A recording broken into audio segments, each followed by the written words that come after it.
Hello friends, welcome.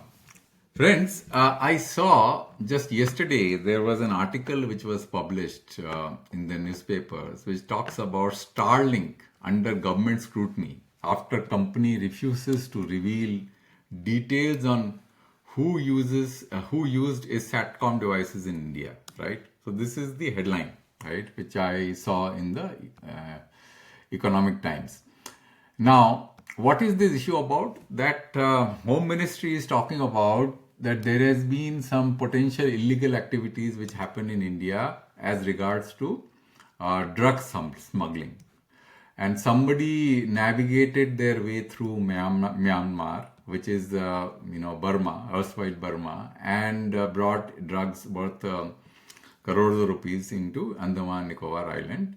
And the government of India basically requested Starlink to provide information about the devices which were used for this navigation, as to who owns those devices, in order to get insight about those smugglers. And the company has refused to provide that information because they believe that this data is actually so the company is saying that the Starlink has refused to comply, citing the privacy law, and the sources in the government confirm that the MHA has now directed DOT to take appropriate steps in this matter. So this is what is the story. Now, what is the reality and what are the details? I am not aware. So I am not speaking on behalf of Starlink. I have no clue what actually has happened. But I will like to talk about facts as to how to operate a satellite device in India and what are the rules which are required to be followed in order for a satellite provider to offer satellite services. And that is where I will be focusing my full attention in the video, so that people can understand that what kind of measures, security measures, which are going to be imposed on a operator and what conditions an operator has to follow. So for that, friends, let's look at the GMPS license document. This is the GMPS license document. So I have downloaded this from the DOT's website and I have gone straight to the security condition. Now, before getting into the security condition, which is clause number 41, let's look at clause number 40.4, which is anchored around prohibition of certain activities by the licensee. Right? So this is the part, because if you want to operate a satellite services in India, you have to get this license, which is called GMPCS license. Okay. So what this is saying, prohibition of certain activities of the license. There are certain activities which the licensee cannot do, under which there is a clause 40.4 which says that licensee is obliged to provide without any delay tracing facility to trace nuance, obnoxious, malicious call, messages, communication, transport through his equipment and network, and any damages arrived out the default the part of the licensee shall be in this regard shall be borne by the licensee. Right? So this is one clause. That's the obligations are there. Now let's come to the security condition.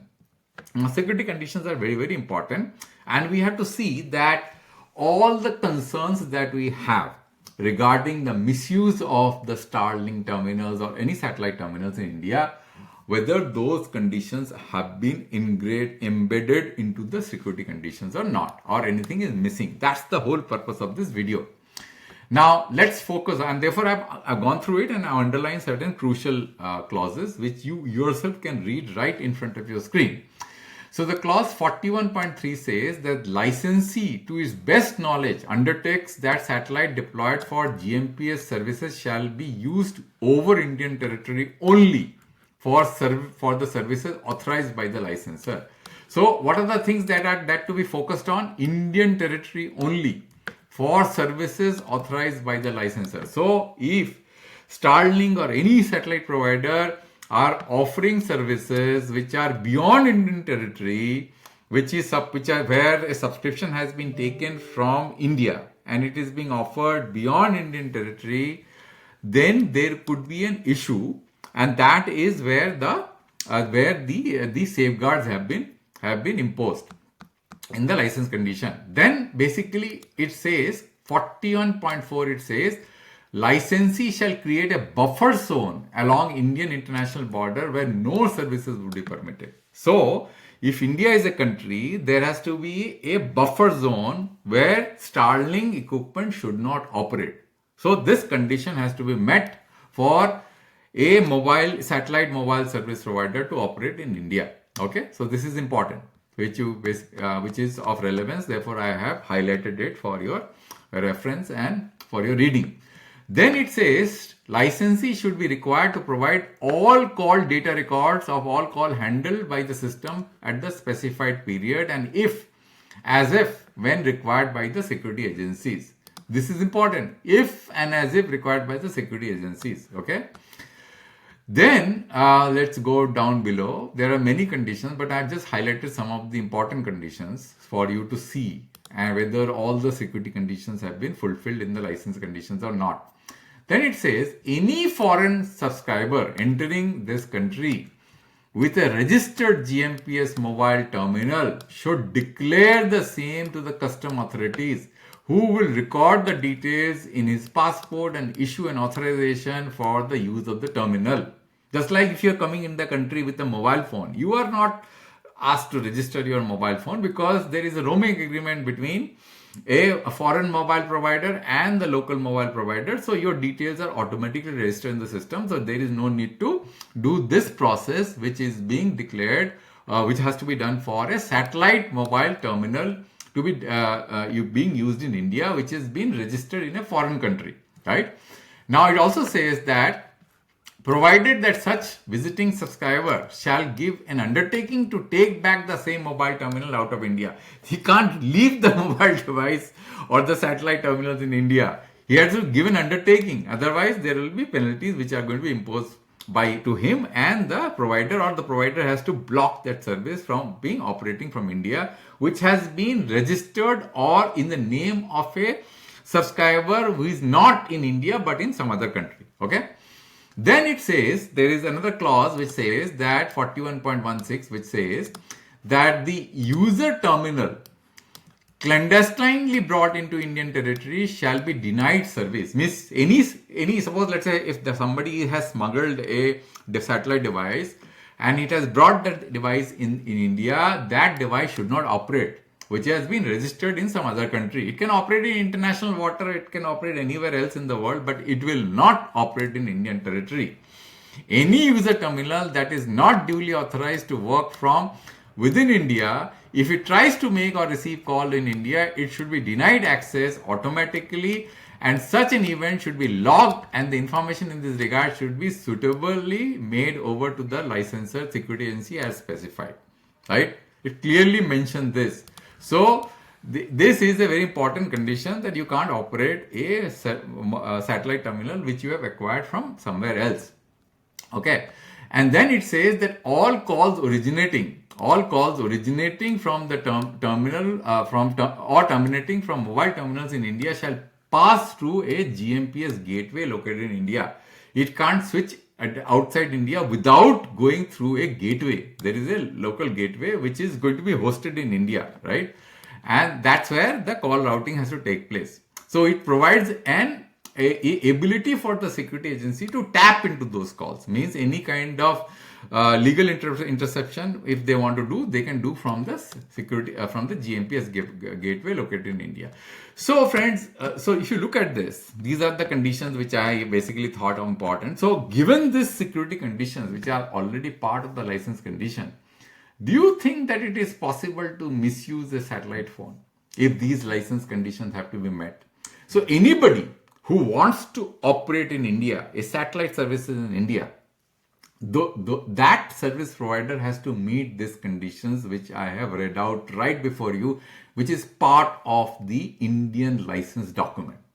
Now, if somebody has acquired a satellite terminal from, let's say, in US or any other country, and he is operating in international waters, and he is navigating his way through to Indian territory, and when it enters the Indian territory, the service gets turned off because of this license condition which I have read out to you, then how can you blame a satellite service of creating security concern?